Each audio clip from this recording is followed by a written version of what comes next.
Evening Words is back on WRD 900 AM, 96.1 FM, WURDRadio.com, and the WURD Radio app. I am super excited about this moment in this simulcast, folks.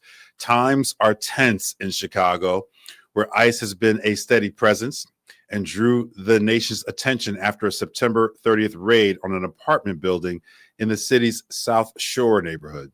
Residents, including children and elderly residents, black and brown, reported being pulled out of their homes in the middle of the night and having helicopters swoop down on the building. The president has tried to deploy National Guard troops from Texas to Chicago, ostensibly to protect ICE.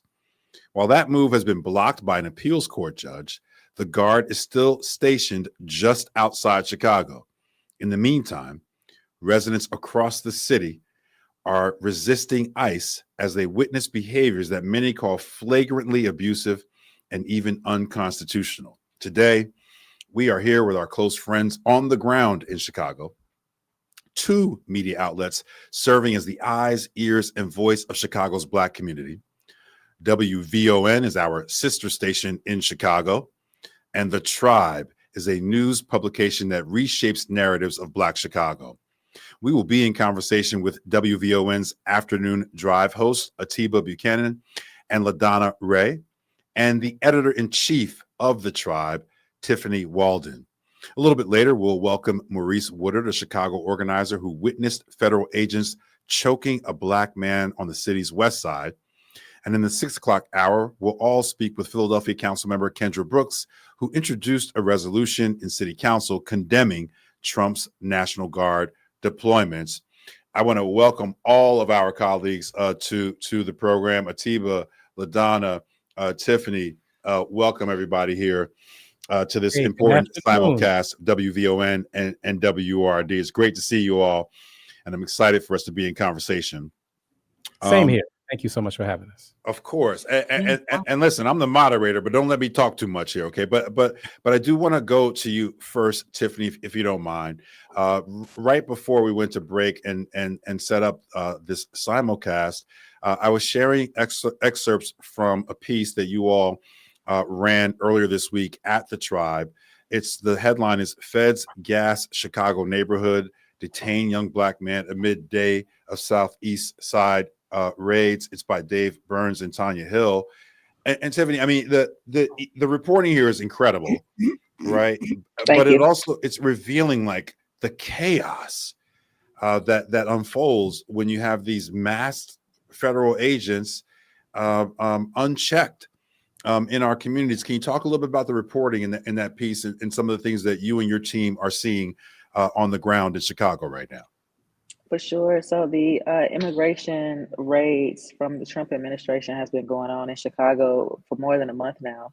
And we've been covering it day to day and looking into the patterns that ICE is using to snatch people and disappear people from off the streets of the Chicagoland area. I also want to emphasize that this is not just happening in Chicago. It started off happening in our suburban band of towns and villages that are outside of the city, and then they started working their way into the city. So now you have this kind of this activity that's happening simultaneously across multiple parts of the Chicagoland area. And what happened yesterday in Chicago was on the southeast side of the city, where our reporter Tonya Hill went out to cover some of the unrest that was taking place with those militarized federal agents being in the area. And while she was there, they had already been deploying tear gas into the neighborhood. And this is a residential community. That is chemical warfare. For folks listening, that's chemical warfare. Literally, if you're tear gassing civilian neighborhoods and there's not an absolute urgent need to do so, that's literally chemical warfare in our city. Sorry to interrupt you, Tiff. I just want to make that point.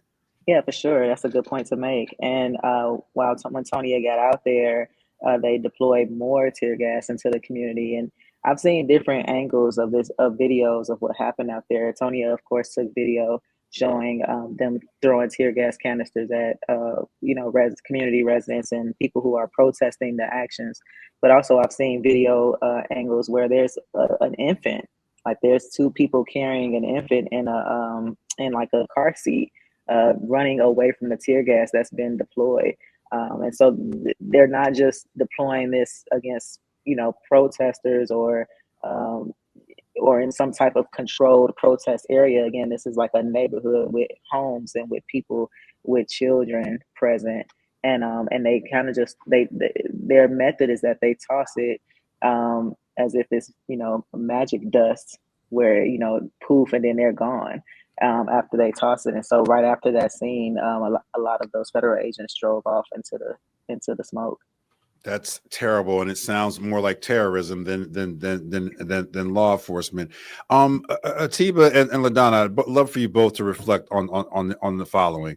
Every once in a while, we get a caller here, or we'll get comments on our Facebook page that do a couple of things. One, they'll present as a Black person. They'll say, "Hey, if you talk to the Black people in the hood, or you talk to Black people on the ground, they want the National Guard to come in because they want the National Guard to make it safer." Or literally, you have folks in Facebook posting like ICE ads, like Black people should get jobs with ICE. First, I just wonder if you, in your capacity as hosts, are experiencing, and it's in the minority, but are you experiencing any of that? And if you are, please share, but also give us a sense of what your callers and listeners are saying about what's unfolding in Chicago day to day right now. Absolutely. We appreciate the query, and that's a great question, great framing. So definitely that is a plurality of folks that feel that way, but they do exist. They do exist. And what I found is these are individuals that are utterly exacerbated. These are people that live in these areas, that deal with the struggle and strife of those areas on a day-to-day basis. And they are at this point very cynical based on their relationship or lack thereof with their aldermen, with their Congress people. They don't believe in the institution of government the way that it stands. It has not served them well. And so at this point, for many of the people that say they welcome the National Guard, it's not so much that they welcome the National Guard as much as it is they're saying we welcome anything that's different than what we've been told is going to work. And so that's National Guard included. And they're saying that really out of a place of just utter exasperation. So I don't know that a lot of people really expect that would think it through, that would think that the National Guard is really going to do anything about solving crime issues, in particular on a long-term basis. I think most people are intellectually honest enough to know that that's not part of the strategy. But I'm just speaking from my experience. LaDonna, do you see something different or the same? Or? No, it's basically, there is a mixed bag. I mean, some people are welcoming with open arms, but then others are like, you know what, we don't need the military presence here to cause unrest and to scare our communities and our neighborhoods. So there's been a mixed review. Even I have a camera system that it's a Ring doorbell. Those updates come in daily. ICE agents spotted, and what they have done to the residents in those areas. And it's scary to watch, but all that does is that creates a lot of unrest, a lot of terrorism, and the feeling of terrorism being put right here in our backyards. I wonder, for the few people who say, hey, we welcome ICE or we welcome the National Guard, do they say anything about what we saw last week from September 30th, where you're seeing folks who are quote unquote U.S. citizens being marched out of their homes in the middle of the night? Do they have any response to or for that? We've actually interviewed some of those folks following the South Shore raid. Our reporter Corley J went out there and talked to some folks, even including one who was detained. And like Atiba and LaDonna was saying, earlier, those folks were saying, like, I welcome this activity in our neighborhood because they were so exacerbated with the conditions there. But after seeing what these agents did, I mean, they came with Black Hawk helicopters. They were rappelling out of the helicopters onto the building. They were flashing those bright lights, right? All of that stuff was going on. So after experiencing that, they were just like, look, like, no, we don't want this. There has to be a different way to handle what's going on. So I think that last week or I can't remember what week we're on now at this point, Yeah. but 2 weeks ago, whenever that was, Mhm. a lot of Black people woke up that week and saw the reality of, if they're coming after one group of people, they're coming after us too. It doesn't matter. And they are. I mean, they're literally, uh, I think in one of the press statements that the Department of Homeland Security made, they said that, when we do these raids, we're detaining everybody. And they said they're doing it out of precaution. But when they detain everybody, they're asking them, do you have warrants? Where's your papers? And all of these different things. And it doesn't matter what color you are. They're detaining and they're asking everybody the same questions. If I may interject, one of my biggest concerns as I watch these events unfold, and we've kind of intimated to it earlier, is really I don't think that there's any serious training to what they're doing. I mean, between the big signing bonuses, what they've done is it feels like they have recruited individuals that would probably never make it in law enforcement in any traditional sense, based on whatever their background is.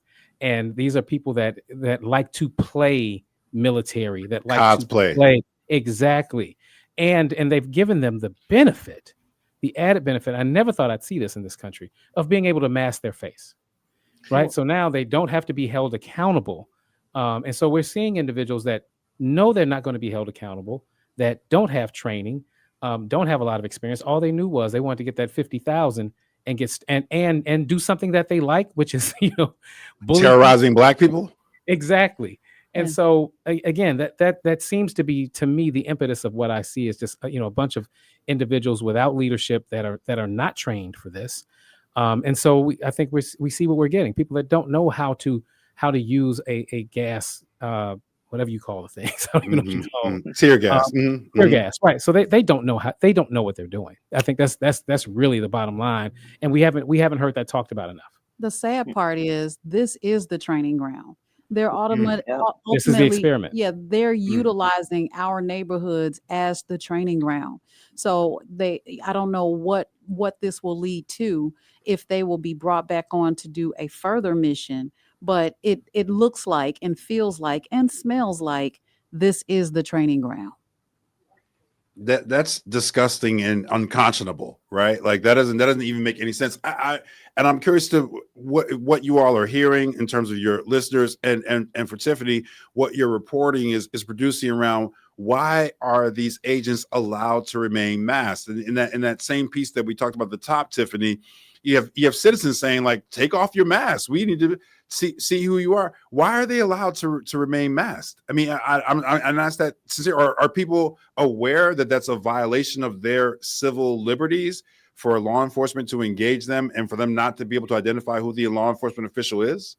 A lot of people are aware. I mean, Chicago organizers specifically is doing the work of getting out trainings and different paper pamphlets telling people about their rights.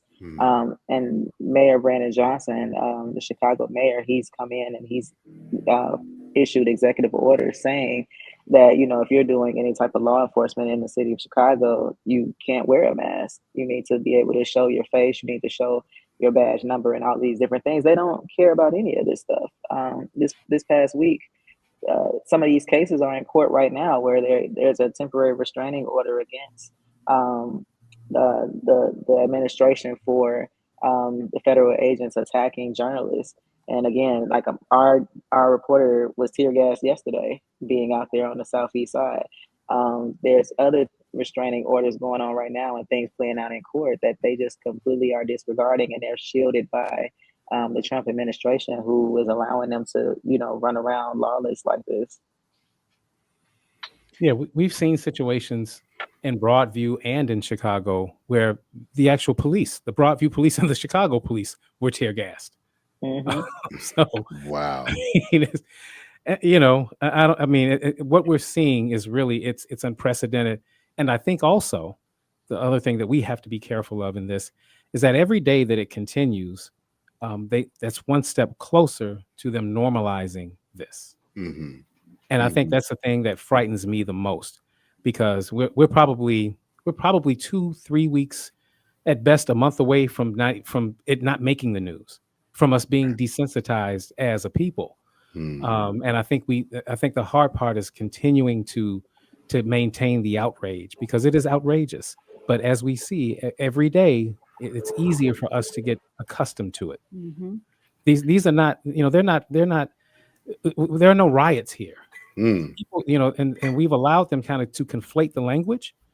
You can protest in this country under the law. Matter of fact, it's a protected right. Yep. Right. So just even the negative connotation that we've allowed them to put on the word protest is something that I think we need to reclaim and take back, because that's part of the propaganda. And once the propaganda machine gets going, that will justify whatever actions they take. And so again, protesting in this country is a right. It is something that again that should not have a negative connotation at all. And we're already seeing pushback on that too, Atiba. Just to add to what you were saying, the Trump administration is already talking about, that they want to quell leftist movements. They're categorizing everybody as Antifa. They're going after nonprofits and philanthropy who fund different organizations. Like, these attacks are happening across the board. And then when you get to the local level of Chicago, and you see people out filming on the ICE activity, they're telling people, like, don't film us, we'll arrest you. There was just a gentleman on a bike the other day. I think it was I don't want to get the neighborhood wrong, it might have been Logan Square, but he was riding on a bike filming them as they were detaining someone. And they walked up to him and said, don't film us because we'll arrest you. And we saw that same stuff happening in DC. Because the same activity is still happening in DC, and is also still happening in LA at the same time. It's just not in the news in the same way anymore. But yeah, they're threatening to arrest people for exercising their constitutional right and being able to film police action and police activity. I mean, how are people supposed to respond to that, right? You can't identify these folks that are wearing masks. They seem to be operating with impunity provided by the federal government. A citizen's just trying to do their civic duty in terms of recording. I'm putting law enforcement in quotes here because I'm not even sure if we can necessarily call this law enforcement. What? And we got to get ready to take a quick break here too. I'm just curious, Tiffany. I mean, what's the person supposed to do if they're threatened by one of these masked agents with arrest just for documenting what they're doing? A lot of organizers, and including our governor, J.B. Pritzker, is still encouraging people to film and record the actions that they're seeing, to document them, but just document from a distance. There is a certain amount of distance that you should put between yourself and the federal agents when you're doing this work, and that allows you to have some safety to either get away or to further back up if they try to approach you. But again, it's just violating people's civil rights, and a lot of that stuff is making it into the court now here in Illinois. We got to take our first break. When we come back, I want to circle back to something Atiba said about how do we remain sensible but also sensitive to what's happening. Like fascism requires a systematic desensitization to what's going on around you. And so I'm curious as to what our role is in the media in that piece, and what's our role as journalists in terms of not necessarily cultivating or stoking outrage, but how do we keep people vigilant and in tune to what's going on? Because clearly, what are we, 9-10 months into this administration? We are not anywhere near close to the end. We're going to need some tools and some skill sets to understand how do we sustain the efforts to resist and also to protect ourselves in these kinds of environments. We have Atiba and LaDonna from WVON Chicago, Tiffany Walden from the TRiiBE. You're listening to a special simulcast on WRD and WVON. I'm Dr. James Peterson. I host Evening Words. I also want to introduce to the program Chicago activist Maurice Woodard, who the federal agents choking the black man in Chicago's West Side a couple of weeks ago is now joining us here to share his story. Maurice, before we get to your story, I just want to allow our host and Tiffany to respond to the hangover question from the last segment, which is we're talking about, how do we keep our community vigilant and aware of what's going on so that folks don't become desensitized to the kind of violence that's happening in our communities. I don't know, Tiffany, if you want to start with that, or Atiba or LaDonna, you want to start with that. How do we do the work that we're supposed to do and keep our community engaged for the longer haul around these critical issues? Well, I would like to say that you need to know your rights. If we don't know our rights, then we will succumb to whatever is being told to us at those times. If someone is able to mask up and show themselves to you in your community as an ICE agent or a federal agent, and we don't know our rights, then we will definitely suffer from that. The other thing is, my biggest concern, one of my other concerns, is who's masked up and who's saying who they really aren't. You know, that's something that we need to be able to identify these individuals so that we know that we're actually being approached by an ICE agent and not someone who is posing as an ICE agent. So I would say we have to know our rights. Thank you for that, Donna. Go ahead, Tiffany. I would just add to that, finding a credible news source that you trust. I think we trust WVON and the TRiiBE over here in Philly. We trust WVON and the TRiiBE. That's what we trust. I don't know who y'all trust in Chicago, but in Philly, that's what we trust. Yes, absolutely. And I say that to say, I think a lot of information is being spread on social media, and at least in the early weeks of what's been going on here in Chicago, we saw a lot of old videos popping up on social media that were, and just other reports that were non-factual altogether. And so it's easy for misinformation to spread on social media at this point. The algorithm wants that chaos to spread on social media. So, I mean, if you see something online, that's one thing, but you have to go to a source like the TRiiBE, like VON, like WURD, to make sure that it's real, and to just spread that word too with your family and with your friends. Atiba, I don't know if you want to weigh in on that piece. Yeah, I think first of all, both the points that LaDonna and Tiffany have raised are excellent points. I would also add to be in touch with your politicians, your local politicians. The more local, the better. Aldermen are fairly easy to reach, fairly easy to be in touch with, and they have their pulse on, or should have their pulse on the finger of the community as such. So that being said, my biggest recommendation again is to keep in touch with your aldermen and pressure them for information and pressure them for action. I think those are the biggest things that you can do. They are able to elevate situations to the mayor, and it goes up from there. So it's very much a grassroots issue. And I think, again, the closer you are to the root with your alderman, I think the better off you'll be. But that's my recommendation. Everything that's been said, and I would just add that. No, thank you for that, Atiba. Brother Maurice, I want to welcome you to the program again. First of all, share with us your story and your experience and the kind of work that you've been doing and the response and what you're seeing on the ground from your point of view. Yeah. Thanks for having me, James. So at the organization I work for, I'm our organizing director at Equity and Transformation. We organize Black informal workers, right? So once we got word of they sending the feds, right, they're coming to occupy the city, our first thing was, how do we keep our community safe, right? How do we, I think, and all the things above, right, that was just said for me as some wisdom on this call is exactly what we landed on, right? We start calling other orgs around Chicago, right? How do we get this information to our people? One, our neighborhoods are about to be federally occupied. This does matter to Black people. This is not just the immigrant thing. They are coming for us too, right? And then just the genuineness, how do we keep people safe? Because for us, we're treating it as a moment of like, hey, if you don't got to be outside around them, don't be outside around them, especially our people with records that are more able to be bothered and bugged with, right? So it was kind of a few different phases of things we wanted to put in action. The first thing was the Know Your Rights campaign. So we've been doing these trainings throughout the city, couple on the west side, couple on the south side.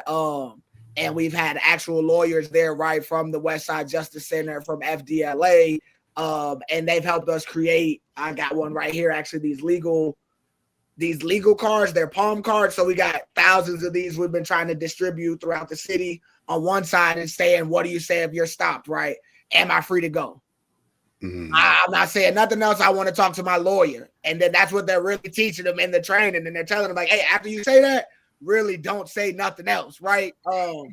So it's on one side is those things, what you can say if you're stopped, if they come to your home. And there's obviously information from the undocumented people as well. And then on the other side, there's actual hotlines, right? For First Defense Legal Aid, for Cook County Public Defender, for the National Lawyers Guild. So one side, right, the knowledge, and the other side, the resources. And we're telling everybody, hey, keep these on you. We got them wallet sized, right? Take a picture, make it the background of your phone, and just share them. So any event, any outreach we've been having, we've been keeping them on them and giving those to people in the trainings, right? And then another phase of that is the mutual aid aspect, right? Mm-hmm. People still got to eat, people still got to live, right? And like I said, we base build and organize the informal economy. So these are people who have to hustle on the street, right? They don't got a 9-to-5 where there's a check every 2 weeks. So we've actually been establishing kind of mutual aid hubs around the city where we're there with the knowledge, and then also, hey, here's some free food, get you through the day. And as resources come in, we're giving out gift cards, like actually like physical resources, socks, clothes, anything that's come in. And that's the good thing about the city. People have really leaned in. So throughout the networks of this kind of Black Care Community Coalition that's formed, we've been able to kind of look out for the community and try to keep us safe in that ways. And on the political aspect as well, leaning into that, right? Pritzker has been saying the right things. Mayor Johnson, they've been on our side, right? But like even today, some people today were at the county board meeting saying like, hey, on the county level, where is Eileen Burke, the state's attorney? Why haven't you said anything? And why are you prosecuting protesters, right? Trying to get back, because Kim Foxx was doing some very progressive things that she's rolled back. So I think us as an organization have definitely been trying to hit it and in different facets, and then everything's moving very fast. So yeah, I think those are a few of the ways we've been moving, definitely not alone, with a lot of community help, right? But yeah, I think that's what this moment's definitely called for, leaning into the community. And those are the ways we've been trying to do it. No, thank you for sharing, especially the particular bullets off of that palm card you have. I hope somebody can send me that. I hope someone on this call, please JPEG that and send it to me. Those are good resources. The Know Your Rights piece of this is really, really important. Maurice, one quick follow up though here, because you gave us a lot of information in your response there, but there have been murmurings that these masked ICE agents and other federal agents that are indiscriminately coming into communities are using the umbrella of these ICE raids as an excuse to harass and otherwise capture folks who already have records or warrants, even for traffic violations. And Tiffany, I'm not sure if your reporting is showing that as well, but folks have been saying that. So Maurice, again, you're part of what the strategies that you're articulating is that for some of those folks, it is best to stay away out of the radius of what these ICE agents are doing.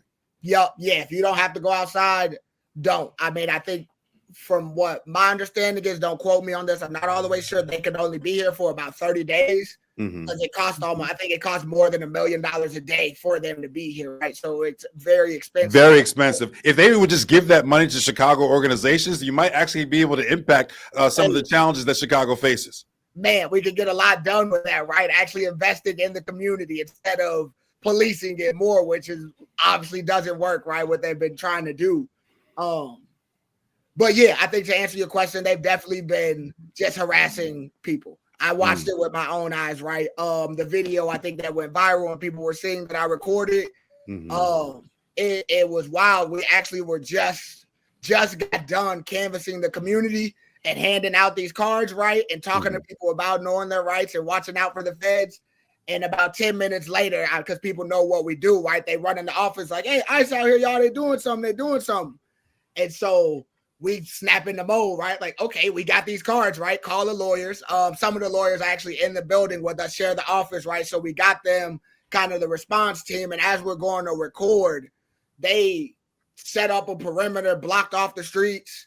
They outside, like full army gear, says Border Patrol on the back. Like I was telling people, they looked like they was playing Call of Duty, right? Like not to be funny. Atiba was talking about the cosplay aspect of this. Atiba was talking about the cosplay aspect of this. Because they are.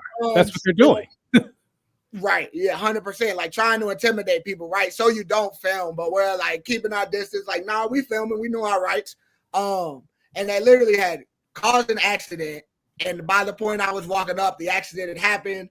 People said others had jumped out and ran, but the dude they had, they was whooping them. Like, ain't no other way to describe it, right? 4 people around them, over on them, and I see hands and feet moving. I know what somebody getting whooped look like. And as I'm recording, right, I think you see in the end of the video as they're choking and lifting them up. And then they kind of like detained them because they can't legally arrest them. So they set them in the back of their car, waited for CPD to get there, then handed them over to CPD. And what did that man do? What happened? Not that he had to do anything, but what happened preceding that beating? Allegedly, they said they saw them robbing a construction site, so they chased them in their car, which is also they're not even supposed to be doing that type of enforcement. That's not why you're here, or you're thinking, I'm like that. What? Excuse me. So from that, they called I think ICE chasing them caused the wreck, and then I don't know if they were taking their frustration out of what their point was, and it was weirder to me because they ended up just letting them go. Like, we tried to talk to him, but I mean, obviously after that happens, you did. Bo got low and got up out of there. But like, ICE took him, put him in their truck, held him, gave him to CPD. CPD pulled up, kept him for a minute, then let him go. And then they just all drove off like nothing happened. Just came, disrupted. I muted myself, my bad. They looked like disrupted the community, then pulled off. And that's happened in other instances. I actually stay in South Shore in Chicago near another spot where I know people over there that like they literally raided the whole building and had babies outside, people in their cribs sleeping their underwear getting pulled outside on the side of the road. They break windows, then they take who they take and they just leave. Like nothing happened. Like it's really disgusting. I think to your point, Miss Tiffany, about their authority. Let's say you do have a warrant. What does immigration customs have to do with someone having a warrant in the city of Chicago or in the city of wherever? They don't have any authority concerning that. And so that should not be something that any of us should have to be concerned about. People should, these officers should be able to stay in their lane. But that falls under knowing your rights too. Right. That falls under knowing your rights and the normalization of us slowly eroding and giving up our rights.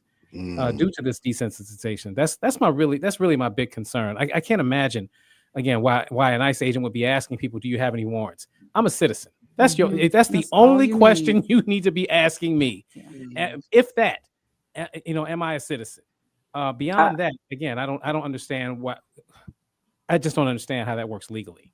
I've even seen a story. I forget which publication just put it out, but they gave a citation, quote unquote, to a man because he did not have his papers on him, and he was a U.S. citizen. They gave him a ticket because he didn't have his papers on him. Yeah. So they're just we followed a lot of what was going on in D.C. because in D.C. the way that their government is set up, Trump has been able to fully occupy D.C. And we've seen videos of Black residents on the Southeast. Just sitting on a porch chilling, and like the Secret Service now, not a Border Patrol, not a ICE agent. Secret Service is like walking up to people and asking them what they doing, what's in your cup, what y'all smoking, what's happening over here, what's happening over there. That's what they want to do in all urban cities, and that's what they want to do. I saw one of those. Chicago. I saw one of those videos where it is legal to smoke cannabis in DC. So again, the absurdity of this knows no bounds. Again, we got to take another quick break. We're speaking with Chicago activist Maurice Woodard of EAT, the editor-in-chief of the TRiiBE, Tiffany Walden, Atiba, and LaDonna, who are hosts of the Afternoon Drive at WVON Chicago. I got to be honest with you all. I'm still really just trying to wrap my head around like what is happening in Chicago. And I'm honestly also already stunned that there isn't more national news coverage of what is going on. Tiffany, I know you're doing the work. Maurice, I know you're doing the work. Atiba, LaDonna, I know you all are doing the work there locally. How is it that we don't have more national attention on what's going on? It's almost like a cloak of darkness as this thing is unfolding in your city. Very few national. Not that you guys care about that, but I care about it in terms of I believe that there are activist communities around this country that would really benefit from the conversation that we're having right now. If I may lift up Brother Maurice in this in the questioning there, because the reason it's not more national news is because of activists like EAT and Maurice. They're doing good work. There's actually real protest that's happening. I feel like stations like CNN, some of the larger national media, they are literally waiting. They want this to be a powder keg moment. They're waiting on the violence. They're waiting on the thing to erupt on, because that's television porn to them. And so we're not giving it to them. So much to the credit of the people here. Yes, we're protesting. Yes, we're demanding our rights. But I have not seen any credible evidence of, you don't hear about cars being burned, buildings being attacked. Those things are not happening. People are just protesting and they're tired. But so subsequently, there's nothing for them to report yet. They're literally waiting on, again, something fantastic to happen and over the top. And I applaud, again, organizations like EAT for helping to make sure that we don't give it to them. And that's been the thing that we've said since the beginning. When ICE first came here, or the floating of the National Guard coming, the advice from the top down was literally don't give them what they're looking for. That's right. Don't give them a reason. Right. That's been the advice of, black peer to black peer is, we're trying to look out for each other. Don't give them what they're looking for. And I think that's been largely successful. I even remember back in February, like not too long after the inauguration, they came here, and I think they had Dr. Oz or somebody like riding around with them in a car, and they were only here for like a couple of days, and then they said like, Chicago's too educated. So like I love that. Yeah, I love that. Here is like very good. Like our organizing community is among the strongest, if not the strongest, in the country. And so the word is getting out. And CNN and all of them, they're waiting on that cover line of like the troops are here. I think the week that Trump was having the troops come to Chicago, even though he couldn't deploy them, but the week he had them like arriving here, I think that was the first time I saw MSNBC like touch down in Chicago. Like they want the big headlines. Sad. That's what they're waiting on it. I promise you, they're waiting on it. If I may ask Maurice a question. Thank you so much. Thank you for what you do, first of all. And additionally, if you could just help paint the picture for many of us. I have a mom who watches a lot of local news, but she would never in a gazillion years go out in the streets and see what's happening for herself. For individuals that are relegated to simply seeing what's on the news, which we know is not, the best information, can you paint the picture for them as to what's really happening on the streets from a activist and protesting perspective? Yeah. It's a lot. I think it's more, and I think to up what Tiffany said, it's more organized than the news would make it look, right? Like people aren't just so happen like, hey, I'm upset and going into the streets, right? There are meetings and there's calls and there's planning and preparation going into this. So I think any of those marches and actions that you see on TV are definitely thought out. There's safety plans put in place, right? If things are getting hectic, ways to de-escalate or train de-escalators on the ground, right? To try to handle situations best that are possible that pop off. So I think for the most part, right, in the instances that aren't escalated, it is just organizing, right? Being on the ground, talking to the people, bringing community in. And it's our day-to-day actions. But in those moments of chaos, when the federal agents are escalating, it is hectic, right? Because you don't really know what to do. I think we talked about like what our rights are and knowing our rights, but in those moments, they don't care. Like when they start throwing tear gas and they start whooping people, like I can't watch this, right? It's kind of like the idea is what happens and what takes place. So for me personally, the people, it's always like, what is most comfortable for you? How can you contribute, right? Like some people aren't comfortable being out on the streets. Like you said, your mom, right? She probably put in her days in the streets. She's done marching. Right. Right? It's still support if you lifting up that story from the tribe, right? If you, hey, I ain't marching, but let me send a case of waters, right? I think Yep, that's everybody exactly has their part, and some of us can be in the streets right now. We're able and physically capable, and if I got to, I can run. You know what I'm saying? I'm fast. I can get low. But it's unpredictable right now.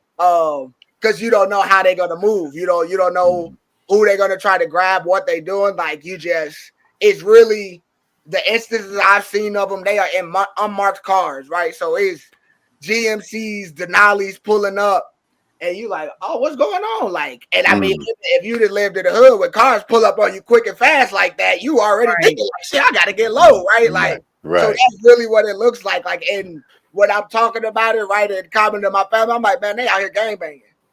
Yeah, that's it. You said it. That's what it looks like, right? Like you walking down the street and you see them pull up, hop out, do what they gonna do, then they pull off, and it's just like, oh, what can you do but watch, right? Because they got ARs.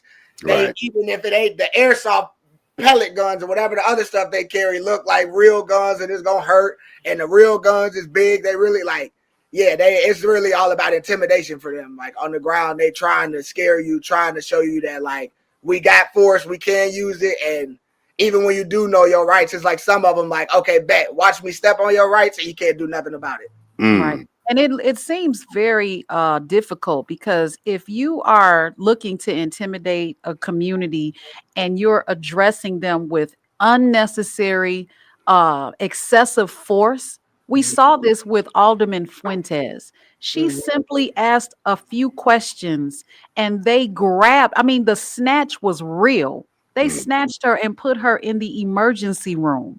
So it's like no matter, you don't know which way they're coming from, but all we have seen and all that has been reported is how they're using this unnecessary excessive force, even when people are being calm, which we are told to do, even if you know your rights, but you got to say the right keyword so that it's almost like knowing the secret word, or what was that? Your safe word. Knowing your rights is your safe word. Otherwise, it can turn out pretty ugly. A couple of housekeeping things. We have some commenters who are asking like, where can they donate? And so for Tiffany and for Maurice, please make sure we do that before we go to break. But I do have one more question here before we take a quick break, and this is for the entire panel. You know, the No Kings protest is happening this weekend. So it was a pretty significant protest here in Philadelphia. I'm curious as to how it shows up in Chicago, if it shows up as something significant. And to Maurice first here, do you all have to coordinate with them or think about what they're doing? Are you supporting what they're doing? Have they contacted the good folks at EAT or not? Yeah, I think today I might have heard from someone on the No Kings protest. And yeah, for us, it's like we're gonna spread the word. We're gonna pour into it. I think at Equity and Transformation, that EAT is the acronym short for it. We are more focused on the immediate, on the ground, keeping our people safe. How do we deal with the harm if it's happened to them, right? How do we make it so you don't have to go out and endure this? Because like I said, a lot of our base are system impacted Black folks who a lot of their roles maybe aren't necessarily being on that front line, right? So we'll definitely share the word, help with any type of planning that we can when looped in, you know, and like I personally I'll go pull up. But I think for us on the ground, it's that mutual aid. It's that getting people the training and knowing their rights. So if they do go, they're as safe as can be. Yeah, I want to emphasize, James, that you know what's happening here in Chicago is so unique because the protests and the resistance is happening is multi-pronged. So you do have protests. You know, there's people that's protesting downtown whenever it happens, whether it's No Kings or any of the other protests that's been happening downtown. Then you got protests that's happening in Broadview. They do those every week. They've been doing them every week since the summer, where they're protesting directly in front of the ICE detention center and drawing attention to the aggressive use of force that the agents are using out there. Then you also have what Maurice is describing as the mutual aid, the Know Your Rights sessions. You have I think in some neighborhoods they're handing out whistles. So when people see the Denali's and all that stuff pulling up, they just start blowing the whistle and everybody gets out the way. I love that. So it's being attacked in so many different ways. There's so many ways for people to get involved and to contribute. Maurice Woodard, I think we have to release you, good brother. It's great to meet you. Great to have you on here. Thank you for sharing your experience, your insight, and your wisdom with us here on this special simulcast on WVON and WRD, good brother. But give us how we find and support equity and transformation. Yeah, our website is eatchicago.org, and then Instagram, Facebook, eatorg Chicago.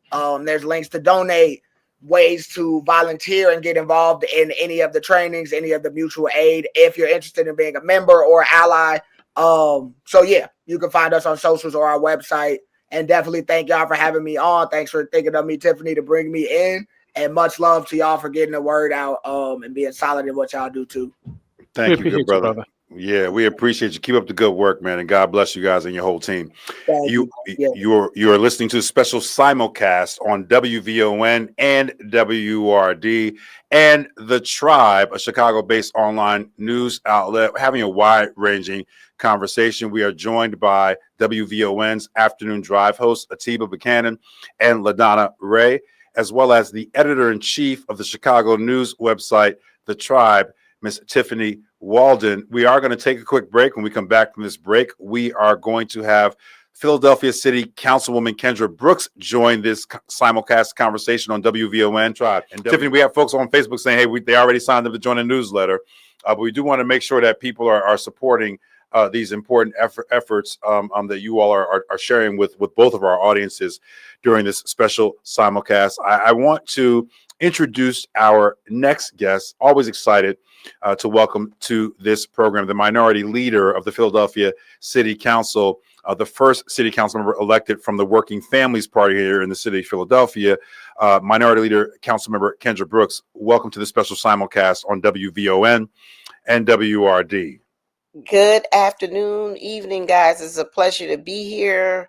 I think I was on WVON about a couple of years ago with Brandon Johnson's team. Right, okay. Then you're way overdue to come back. Yes. Welcome back, Councilmember Brooks. We're going to start with you here. You introduced a resolution to City Council. I think it was earlier this week, or maybe even time flies on radio. Maybe it was last week. That's specific to the conversation that we've been having. I'm not sure if you had a chance to ear hustle what Tiffany and what Atiba and LaDonna and Maurice from the last segment have been talking about. But what they are describing that as what's unfolding in the city of Chicago right now, two things, takeaways for me, is that there is, we talk about fascism in these abstract terms, but there is quite a bit of tyranny occurring in their communities in Chicago right now. And we're hearing about some heroic stories about how the activist community is conducting itself in the face of this kind of violence, intimidation, and tyranny from these masked ICE agents. So that's where we are in the conversation right now. But I know that you introduced a resolution recently that speaks to some of these issues. Talk to us a little bit about that resolution and what you hope it tries to achieve. Well, we introduced the resolution because we see what's happening in Chicago, and we wanted to make sure that we stand in solidarity. Like, we realized that in both places, here in Philadelphia with the threat and the actual siege in Chicago, that is a false narrative that they're putting out first, saying that, we're violent communities. Where in both communities, violent crime is down.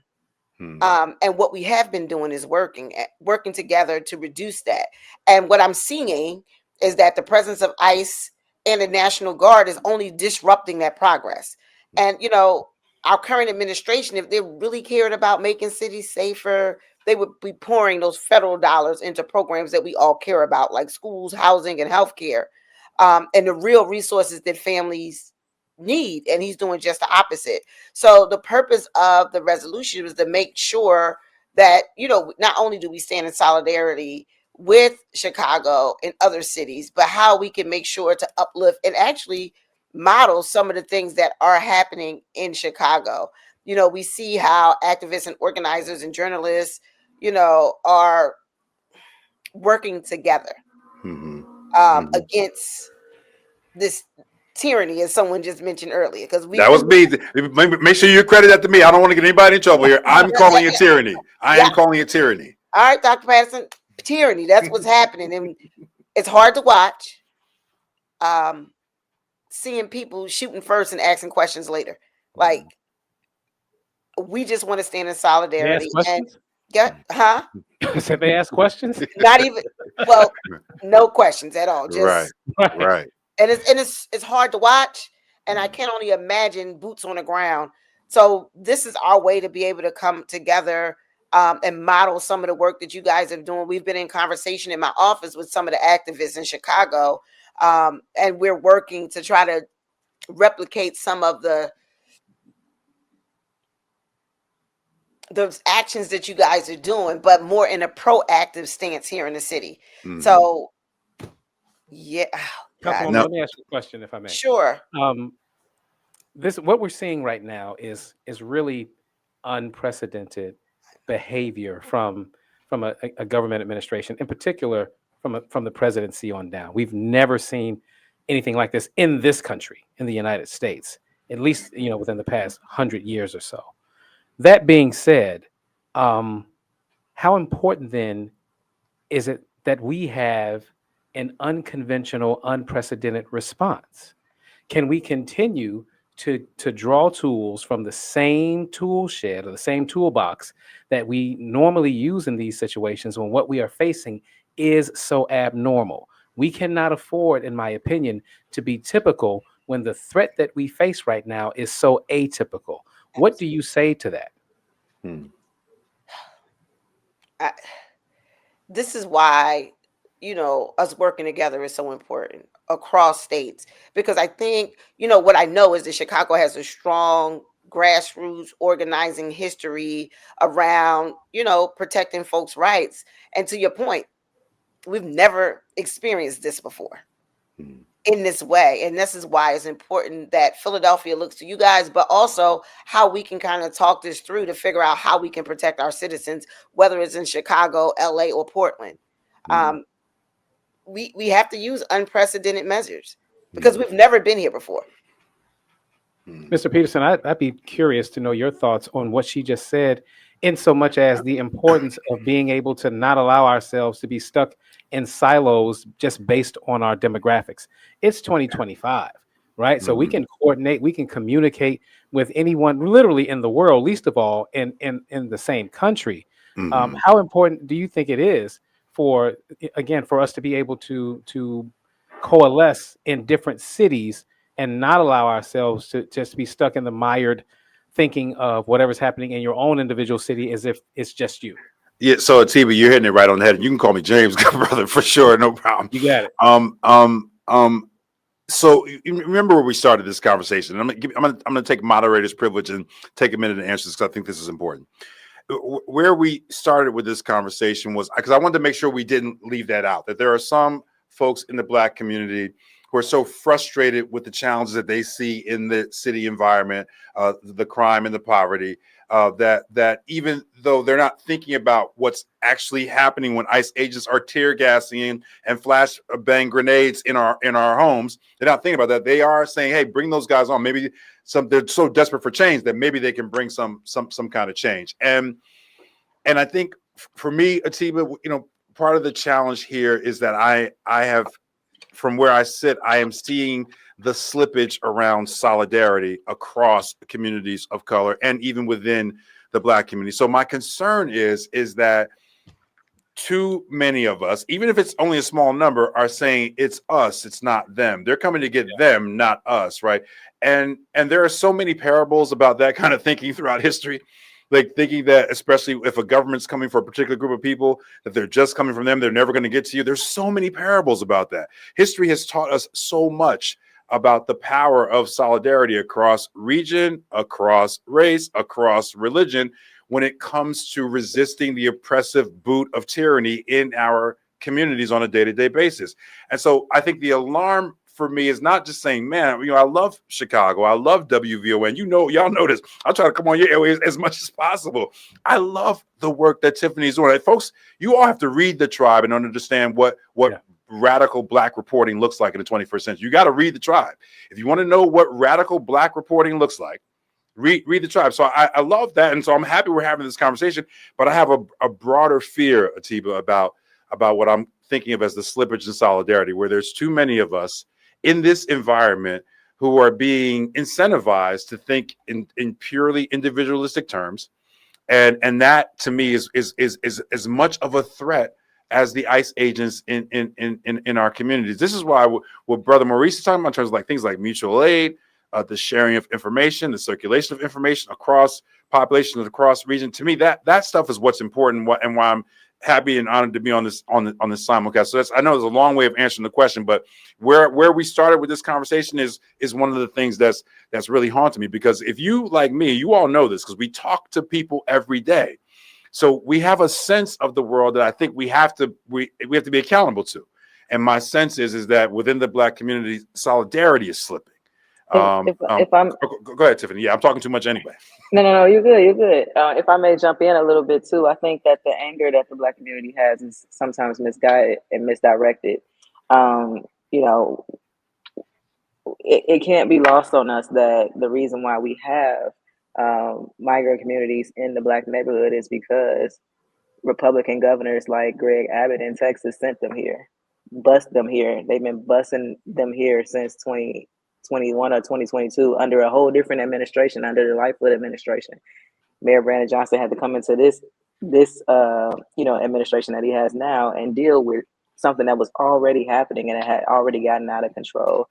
Our reporters have also done reporting talking about how the Black people are angry that migrants and Venezuelans and all these people got assistance, housing assistance, food assistance. That came from the state.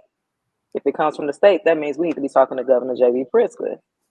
Right now, we praising Pritzker for saying all the right things about ICE. There's so many other issues that no one's bringing to Pritzker's head about his positionality on. So we're reaching across the aisle and being angry at a population of people who are fleeing whatever violence or political violence and stuff that they're fleeing from their countries, and we're angry with them instead of being angry with the right people who put all of us in these positions to be pitted against each other. And I haven't seen many people talk about the fact that people were intentionally placed in Black communities, and these were state-run programs that gave them the housing, but that the Republicans themselves actually bust them to these Democratic cities. That brings me to question, though. I think that if you look at it, Blacks have gotten so comfortable with the way the system was that we got upset about the resources almost too late. Once those resources were allocated to the migrants, we were comfortable with how our housing or lack of housing was affecting our own people. And I'm not saying you or I or us on this call as uncomfortable, like, oh, it's fine, but we didn't shake up that system. We didn't protest that system. That was the system.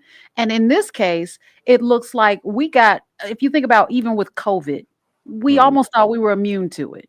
It doesn't affect Black people. That was misinformation, miscommunication, but yet we accounted for more than 13% of the COVID deaths because it does affect us. And the same thing goes with these ICE agents. As they come into our communities or the surrounding communities, because first you heard everyone saying, oh, they're downtown. We're not down there. Right. You're not looking for us. We're safe. Right. And now we see the complete opposite. And I would like to ask Council Member Kendra Brooks, do you think that once we get the information that we realize that it affects us, are we already too late with trying to come up with a plan of action? Because it's at that point, it's reaction. So I do think that's why, I come from organizing, and I feel like Black folks need to continue to be organized. That's how we steer off these misinformation campaigns. That's how we're prepared for whatever comes our way, because regardless of who they're pointing the finger to, that thumb is coming back at us, right? The target might be immigrant communities. The reality is a lot of the immigrant communities are housed also in Black communities, right? So then whatever impact is going to impact as well. And too often we're caught sleeping at the wheel. And that's why, for me, organizing is the way. Yes, I'm an elected official now. However, organizing has always been my way to win. And, in Chicago, y'all have a mayor and a governor that's kind of pushing back against it. Here, we don't have that. So, like, as an elected official, what I have to tell my shots are being fired here, folks. Shots are being fired here. Whoa. I'm, some people feel like being quiet is the way to do it. I never had the opportunity to sit back and being quiet, because every time I sat back and was quiet, my community got injured. So Councilmember Brooks, just a quick follow up here. So there's been reporting that Mayor Parker's strategy in this moment is to stay off the radar of the federal government, and that it's a deliberate strategy. So no, she has not been as outspoken in any way as Mayor Johnson has in Chicago. She is not taking any opportunity to confront this administration, at least in public. I just want to, we were on the record. I'm just curious as to, are you interpreting that strategy as maybe not being in the best interest of folks in Philadelphia? I don't know if you saw the reporting on that, but your comments just, it seems like there's some space here between how you're thinking about this moment versus how the mayor of Philadelphia is. Well, I am not the mayor, and the decision that she made was the decision that she felt was the right thing to do. That's why my focus is going to continue to be organizing community members, right? So, what we've been working on in my office is creating and establishing ICE-free zones in neighborhoods. And we're encouraging people to attend Know Your Rights training so that we can feel confident about how we're going to uphold our rights, the rights of our neighbors, doing encounters with ICE or the National Guard. Like, this is an important part. Like in our areas in South Philadelphia, where we anticipate ICE being most active. So we've already started hosting a series of trainings here in Philadelphia, which have become very popular. And we have trained over 600 people, and we're looking to grow that number. That's so I don't have the ability to debate the mayor or her philosophy on how we should do it. I'm concerned about how we can prepare our community members, my brothers and sisters across this city, to be prepared. Because I think debating who's right about how we're going to handle this is a waste of time. And I don't like to be reactive. I want to be proactive. So our proactive approach is making sure we're taking the skills to the community and making sure that folks know what to do when it comes to you. Minority leader representing the Working Families Party at the Philadelphia City Council, Councilmember Kendra Brooks. We have to go to break, and we're going to let you go. Leader Brooks, thank you so much for bringing, as always, y'all know that Councilmember Brooks and I talk pretty regularly. We try to make sure we don't get each other in trouble. But it is we appreciate your honesty and transparency in this conversation, Councilmember Brooks, and I look forward to talking to you again sometime soon. Same. Nice seeing you guys again. Take care. Take care. Bye. Thank you so much. Yeah. Yep, folks, you're listening to a special simulcast on WVON and WURD. I'm Dr. James Peterson. We are on with WVON's Afternoon Drive hosts, Atiba Buchanan and LaDonna Raeh, as well as the editor-in-chief of the Chicago News website, the TRiiBE, with two eyes, folks, the TRiiBE. Speaking of mayors, folks, I wonder if you all could weigh in here about how you think Mayor Johnson has handled this moment. Tiffany, if you don't mind, we'd love to start with you. How do you think Mayor Johnson, we heard Councilmember Brooks, she was very honest about her sense about where we are here, but I'm curious as to how you think Mayor Brandon has handled this moment. I think the mayor has been doing a good job, and he's reaching a very wide audience across the country and calling attention to what's going on here in Chicago. I mean, I've been watching his Instagram page, and the comments, people are like cheering for him, and he's posting, what he's saying in the press conferences with the press and what he's saying on different television programs. So he has a lot of people who are rooting for him, and they like that he's supporting the protests and the people on the ground, and that he's vocally pushing back against this Trump administration here in Chicago. And last week or 2 weeks ago, he issued another executive order where he declared ICE-free zones in Chicago at city-owned property, and then at different participating private businesses. So he's, doing the best that he can with what he got. And people appreciate that. Atiba, LaDonna, you want to weigh in on that? I sure do. I think even before the migrant crisis, or even before the ICE crisis, I should say. I remember there was a situation with a teen takeover here, and the mayor was very ardent in his language about the way that he was going to allow these teenagers to be described or not be described. And I really admired him for that, because, that again, that's how it starts. It starts with propaganda. It starts with the dehumanization of people. So if we allow them to say, our teenagers are animals, or, when you allow people to use that language, again, then how you put down the animal is not an issue. He's done a masterful job of, again, reclaiming the language and reclaiming the framing about what's at stake, and what the real issues are. So I really applaud him in those efforts. Yeah, I'd have to say that Mayor Brandon Johnson, who is definitely a friend of the show and the station, you say, how has he been handling things? I'd say, how has he been handed things? And just inheriting such a mess. I mean, he is to be what is expected or more. And along with that, I'd have to agree with what Atiba said in the rebranding of the Black community. That in itself is an overtaking. And seeing Mayor Johnson come through and still be intentional. I mean, he's intentional with everything that he does when it comes to the narrative and the messaging of the Black community. And it's actually gotten him in trouble once or twice. But we still support him. There are some people, I won't sugarcoat this, some people don't appreciate his approach, but the ones that do stand strong with the mayor. No, thank you for all that. I'm curious, and I don't know, maybe everyone can weigh in on this. What's the interface like between the Chicago Police Department and these federal agents? I know that the mayor is trying to put up walls so that there's not much of an interface, but are you all aware of any of the interactions between your actual law enforcement officers and these other guys running around masked up, cosplaying ICE agents? I'm scared to make my comment, but I will, and if it gets me in trouble, oh well. But our police officers are probably having a lighter weight on their shoulders just because they are almost. I feel like what I have witnessed is them watching this happen, and there's no strategic way of them working together because they're not there for that.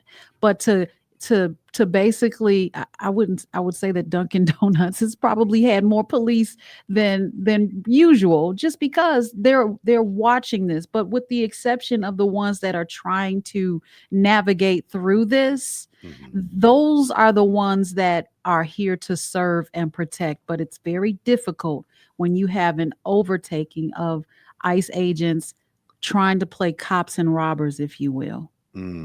I would add that one of the problem areas right now is in Broadview, which is a western suburb about 12 miles outside of Chicago. Prior to the state police and different local municipalities showing up to do crowd control, a lot of the federal agents was doing their own crowd control, and that's when you saw them deploying the tear gas at political hopefuls, at politicians, at the media, whoever was out there. They was shooting the pellet guns and tear gas at people. At some point, you start having the state police, the state troopers show up. Then you have other surrounding suburban police show up, and they're doing this under the guise of crowd control. But they're now the ones with batons. They're now the ones out there pushing protesters back and getting into these altercations with protesters while they're out there. And so that's causing many people to question what is the actual purpose of the police being in these environments and doing what they're calling crowd control. And some journalists here have even noticed a correlation between, since those troopers and all of them have been out there in Broadview, we've seen more federal agents in the neighborhoods and in the communities because they no longer have to do their own crowd control. They're free to do what they want. And so there's still some tension there about, this idea of the police is not working with ICE. but what does crowd control really mean, and who does it serve? Folks, as you all know, we are out of time, so I would love for everybody to give us your closing comment and one action item to share with the WVON, the TRiiBE, and WRD audiences. Closing comment and an action item to just share during these complicated times. Sure. Very quickly, I would just encourage everyone, don't allow yourself to become desensitized. That is the main thing. Don't normalize this. Don't make this normal. And on top of that, I'd like to borrow what Tiffany had mentioned earlier. Find yourself several good, reputable news sources so that you can stay informed with good, powerful information. Knowledge is definitely power. Yeah, I would, as a mother, I would say that our parents out there, keep your children close. Let's not pretend like this is not happening and hope for the best. Let's keep them close and learn and know your rights and teach it to them. Civics is not in our school system, but we need to teach it to them so that they understand what to do in case of an emergency. That's so important. We got to keep them safe. And for me, is don't think it can't happen to you. We really came out of the 2024 election, and Black people was like, I'm sitting this out, I'm done, this ain't got nothing to do with me, and here we are. So not just Black people, but all people should view this as, if they're coming for this person, they're coming for me next. So it can happen to you. Tiffany Walden, the editor-in-chief of the TRiiBE, with 2 eyes, folks. If you're looking for it online, the TRiiBE, it's an extraordinary news source local to Chicago. My colleagues at our sister station, WVON, Afternoon Drive host Atiba Buchanan and LaDonna Raeh. Atiba, LaDonna, Tiffany, thank you all so much for rocking out with me over the last, I know we're over time, folks, over the last 98 minutes or so. But your insights and your expertise, I think, is great to have you all together to share this conversation with all of our audiences and hopefully to edify them in these critical times. But thank you for the work that you do. And thank you for taking time out for this incredible simulcast between WVON, the TRiiBE, and WRD. We do really, really, really appreciate it. Thank you, Dr. Peterson. Sure, This is thank fantastic. you. Yes. Yep, thank you all. Thank you all. We'll be talking again. I'm sure. We'll be talking again. All right. Thank you all so much. We appreciate it.